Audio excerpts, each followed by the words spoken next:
Hi, I'm Serhii Kosobokov, and you're listening My Saga Austin, The Rusted Sky.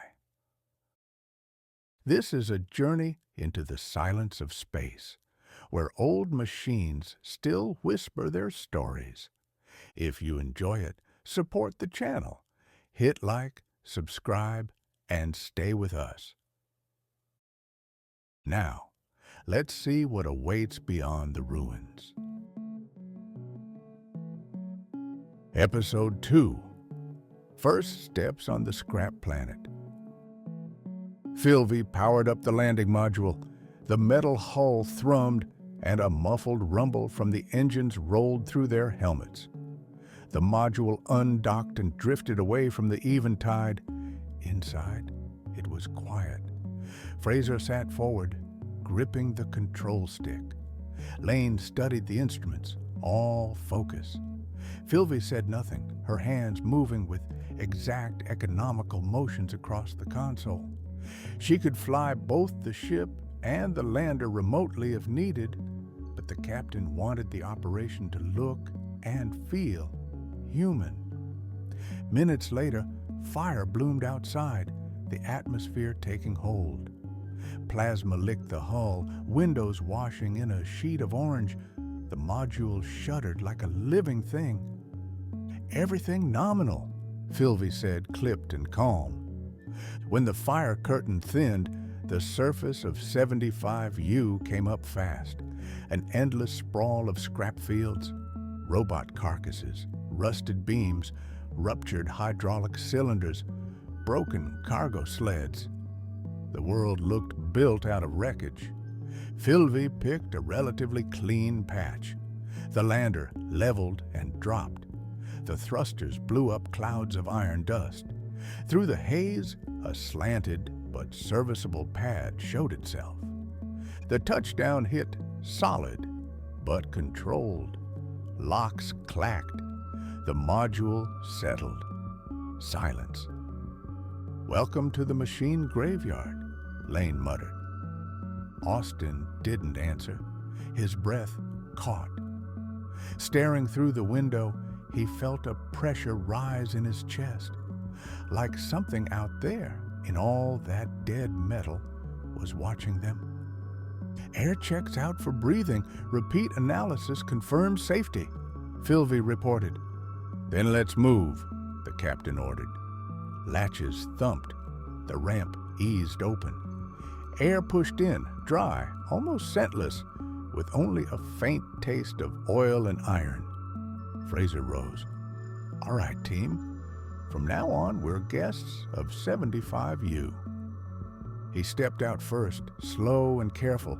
Austin followed, legs trembling with adrenaline, and set his boot on another world. His heart hammered. Ahead lay a landscape of ruins, mystery, and hard silence. He looked up and froze. From the first step, 75U felt wrong, unnatural. The ground was carpeted in a dense layer of metallic debris, robot limbs, transport frames, containers, industrial scaffolds. Atmospheric composition hovered around 19% oxygen, with an elevated burden of ferric dust that settled on everything in a thin red-gray film. Gravity measured about 0.7 G, making each step lighter. But fine particles rose with every footfall and hung in the air, a man-made fog. Surface temperature in their zone held near 59 degrees Fahrenheit, dropping sharply toward freezing after dark. Very New Jersey in October. Wind was nearly absent. The jagged terrain damped airflow close to the surface the way a dense cityscape does. Here and there yawned large depressions, impact bowls likely formed by dump drops or by detonations from old power cores. The overall impression, a planet turned into a controlled testing ground for decommissioned tech. No biological life signs, but the scrap fields themselves felt too organized to be pure chaos. "It's too quiet," Austin whispered. "No wind, no birds, Fraser said, dry as sand. A world that forgot what life sounds like. A low transport platform rolled down the ramp. Wide tracks, squat frame. Built to haul heavy kit and salvage, it could drag several tons even through the worst tangle. Its hull wore dust and scars. An old pack animal waking up. Motors grumbled, steady and willing. They moved out toward a low rise nearby, best vantage point to read the lay of the land. The lander stayed behind. Ahead, the platform shouldered through the metal maze, bearing tools and crates. Iron dust creaked underfoot like dry snow. Now and then, a ruin loomed as tall as a house, black and chewed by time. At the crest, they stopped. Below lay an oddly clean patch of ground. In the middle stood a cube of compressed metal, some kind of pedestal. On it, an ancient cleaning bot, perfectly still. It looked posed as if set there on purpose to wait. Small wheels, peeling shell, empty optics. The analyzer pinged. Its power block still held a charge. "Take it," the captain said. They strapped the bot onto the transport. Austin couldn't look away. Something about that silent figure holding a post in an empty square felt wrong. Nothing on 75U resembled spaceport number 5 back home.